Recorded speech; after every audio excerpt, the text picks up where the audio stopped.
Bon bah c'est parti pour la première session filmée à bord de la Shelby GT350 en ce lundi 3 juin 2024 avec journée circuit et Alexis qui nous avait précédemment présenté la R34. Je vais mettre la clim par contre, hein. Sinon on va l'écouter. Elle y est déjà. Il tourne pas bien là. Ouais. Il tourne pas bien, il tourne en 1.22. Ah ouais, c'est chaud. Et il a du mal parce qu'il est qu'à 260 devant moi. Ah. Ça marche pas fort. J'ai un problème à l'échappement. Et quand ça marche, du coup, ça donne quoi? Oh, je sais pas, mais il est assez lent. Bon, allez, à tout à l'heure. On est parti? Allez.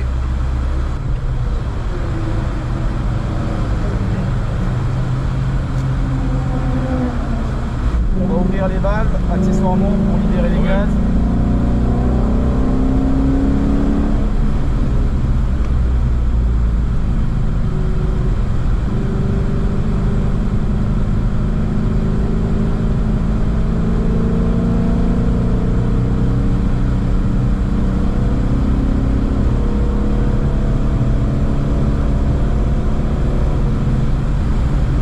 Voilà, je lâche les gaz en fait pour faire tourner mon frein avant. Démonter la voiture, ouais. Ouais, exact.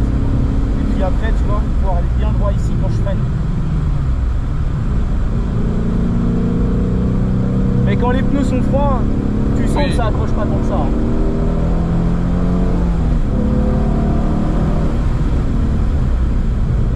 Ouais, je vais bien chercher bon ici. Et après, je plonge à l'intérieur.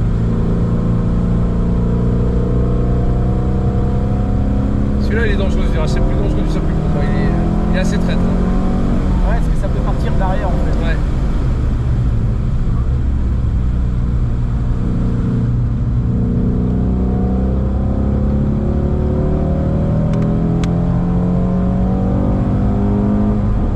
Ça tracte, hein, tu le sens. Hein? Ça tracte, hein, tu le sens quand même. Hein. Il y a du couple là? Oui. La sonorité. Ouais. Ça gueule plus que dans la Corvette. Ouais, un peu, ouais. Si, si. Surtout en dans les tours.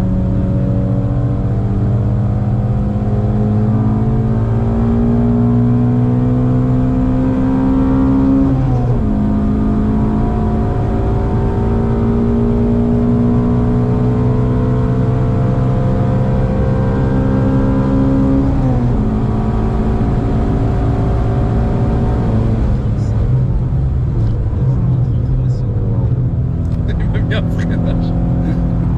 Ah, ça freine, hein. Bon, là, les pneus sont encore un peu froids, je trouve.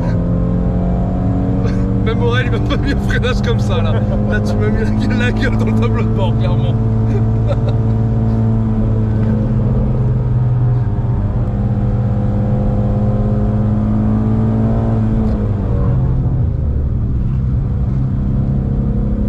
C'est plus pas derrière. Et toi, ouais, c'est.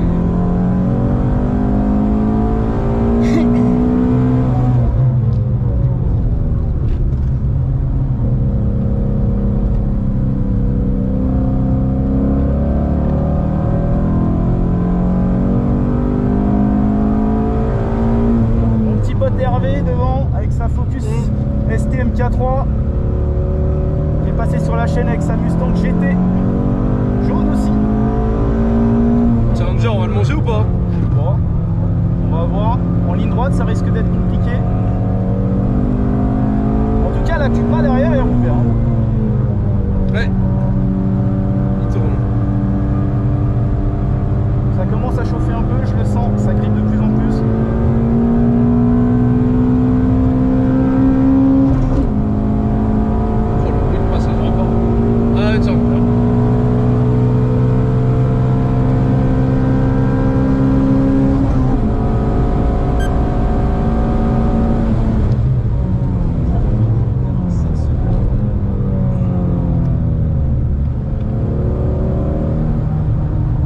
L'arrière est parfois un peu mobile sur les gros freinages. Ouais.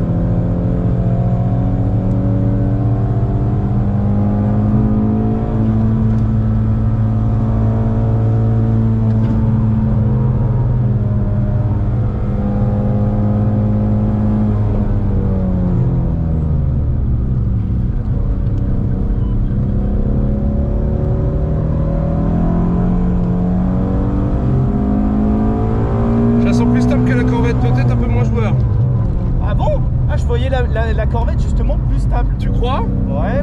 Non, c'est mon ressenti, je suis pas derrière le volant, mais.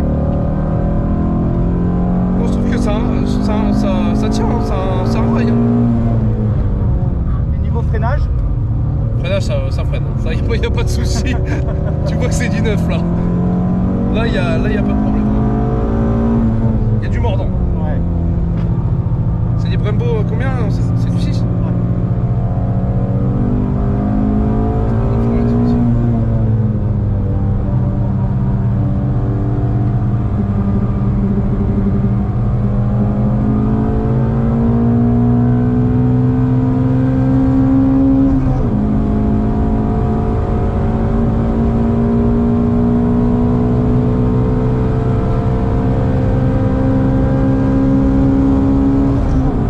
Ça a de la longe. Ouais, quand même.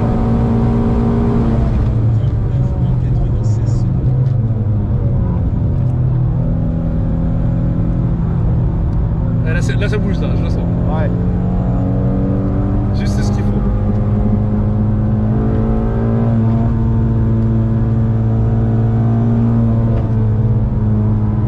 La petite M2 de Max derrière, M2 compétition bien préparée. On va le laisser passer. Bon, il veut pas, il passe ou pas? Allez Max. Elle est belle, hein. Ouais, la peinture est très jolie après. Je peux pas suivre, il me met 10 secondes autour avec sa config. Ouais, il est en slick et tout, lui. Ouais. Plus rien à voir, là.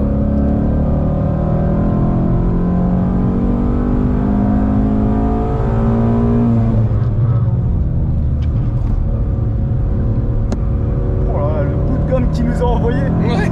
Serbacam. Bon. Il commence à y avoir un peu de bout de gomme un peu partout sur la piste. Hein.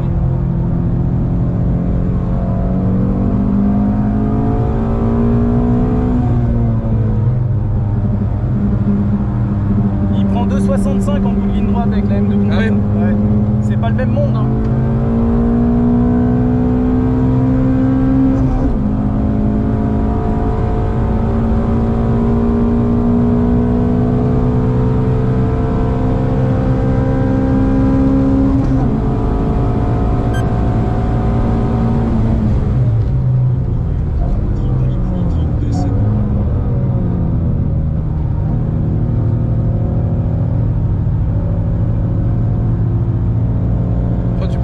Dérive là. Ouais. Je vois bien, là, elle demande que ça là.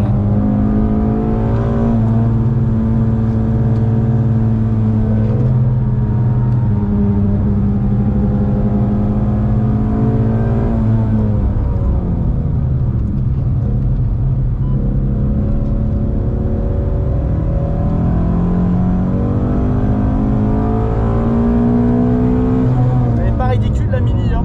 Non. Je sais pas ce qu'il y a là-dedans, mais. Bah, la verte, tu verrais, je te dis, avec Aurel tout à l'heure, c'était impressionnant. Il prenait tout en crabe, tout en travers avec les. Incroyable.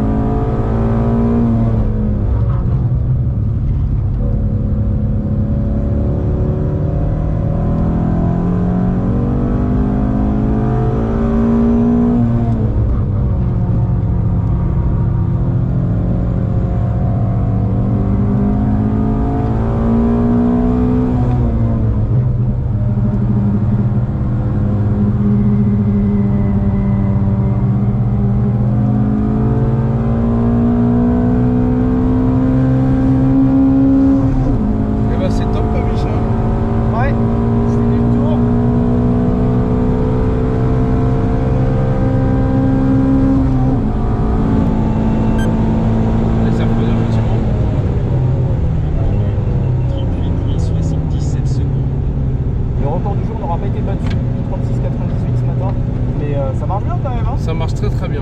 Tu vois, niveau châssis, c'est quand même stable. Oui, non. Tu sens que c'est ça. Non, ça, franchement, ça va bien. Et c'est relativement agile, je trouve. Ouais, non, je suis impressionné. Tu sens pas la grosseur de la voiture.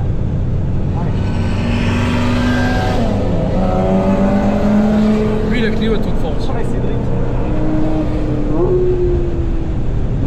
Et tu vois, la M2 compétition, je sentais que c'était quand même un petit peu plus efficace.